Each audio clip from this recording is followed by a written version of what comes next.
morning. Ay marupsa ngasi aikoy jumunggi amuk vlog semjarakke chak chabagi yam nuai gani.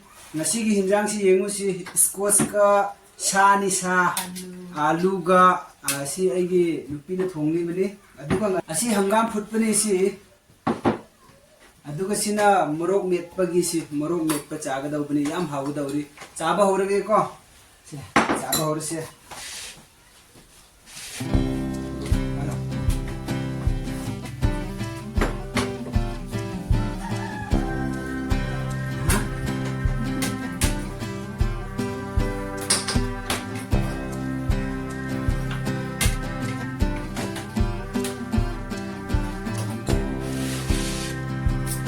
Isa amahan na kige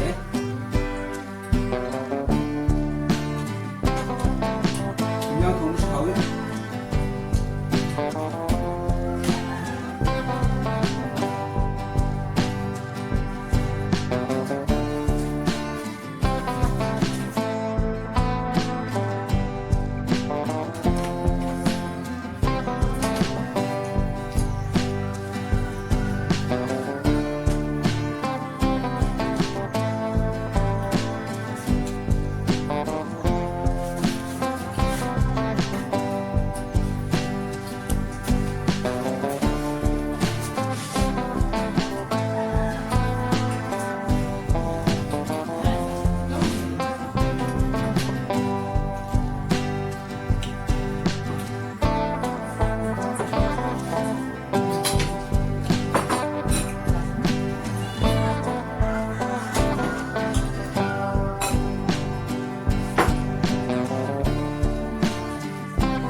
Yerum mau kusu dai bani ai kau bere hai nangai yerum mau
Yeah, boy.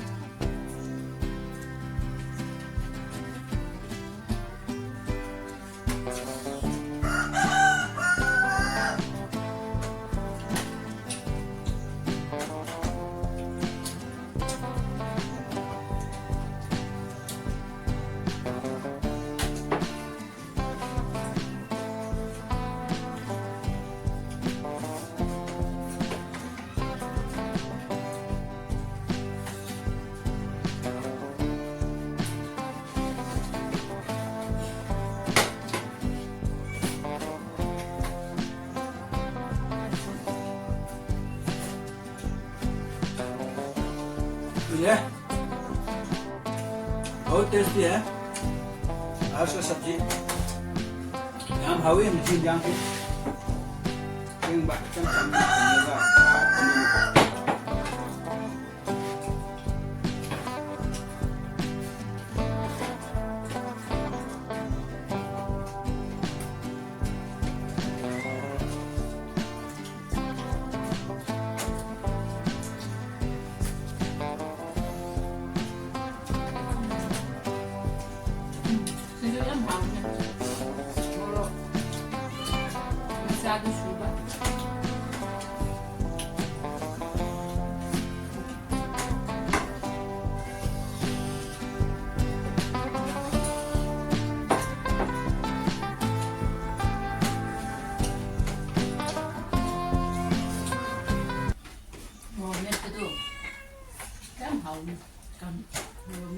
ꯉꯥꯔꯤ ꯆꯅꯝ ꯉꯥ ꯀꯪꯕ ꯍꯥꯞꯄꯒ ꯁꯨꯕ ꯑꯁ ꯃꯈꯣꯏꯁꯨ ꯑꯗꯨꯃꯥꯏꯅ ꯁꯨꯔ ꯆꯥꯕ ꯌꯥꯝ ꯍꯥꯎꯋꯤ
숲도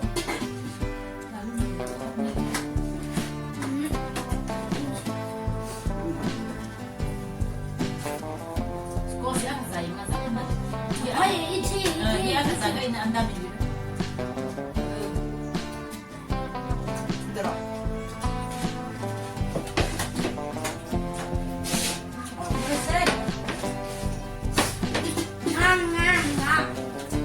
Yung nanghi yerum ngauba alu fry, gobi fry yaudal di tak sani. Juga dal ga alu. Kenapa? 주먹에서 할때 그런 거야?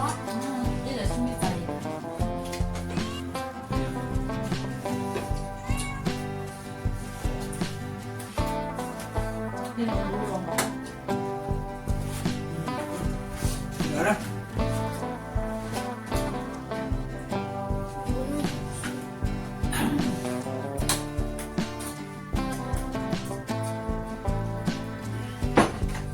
Are ha?